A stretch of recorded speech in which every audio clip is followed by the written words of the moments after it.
charity initiative, a mutual aid organization focused on providing free gender-affirming clothing and toiletries to anyone in need.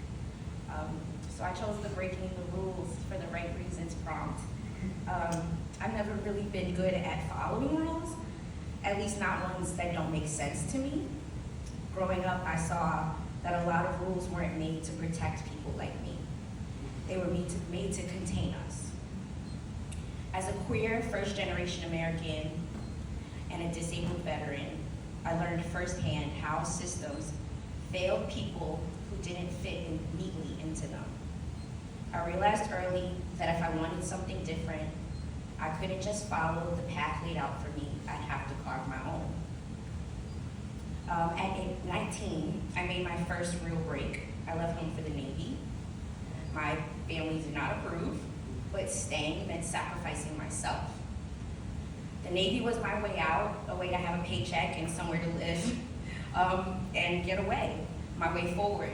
But it came with its own set of rules, what to wear, how to exist, how to speak. I learned when to follow, when to push back, and when I needed to break away. Because as much as the Navy gave me, I couldn't ignore what it stood for. The military-industrial complex, the environmental harm caused by the Navy is very, very disturbing.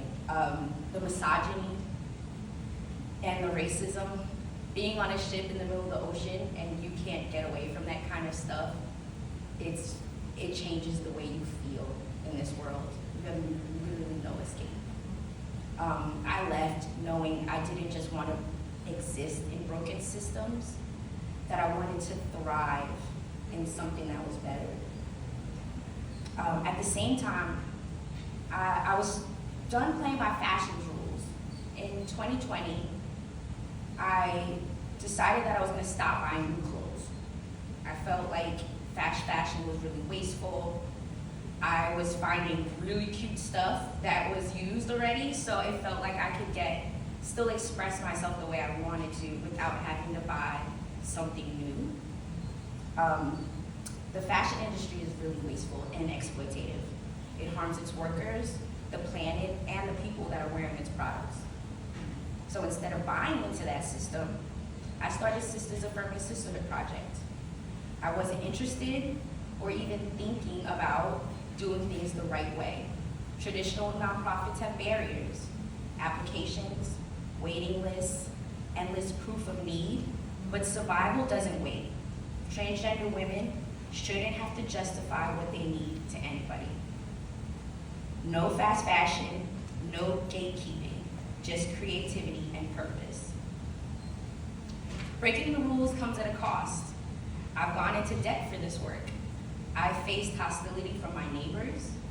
My fixed income is stretched very thin, and I've missed quality time with my family. That's definitely led to moments when I've wondered if I made the right choice. But then I see the impact. A trans woman feeling beautiful in a wig that they found.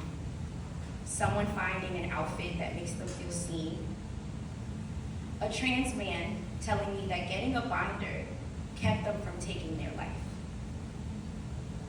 People walking into our pop-up closets and realizing for the first time that they don't have to prove their worth to receive care. And that is when I know I made the right choice. Despite some hiccups, SAS Project is growing. We just gained our tax-exempt status. We're launching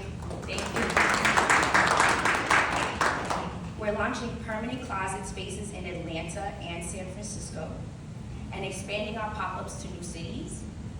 And we brought our mission to New York Fashion Week, not to be a part of their system, but to disrupt it, with a show centered on upcycling, gender-inclusive fashion, and sustainability.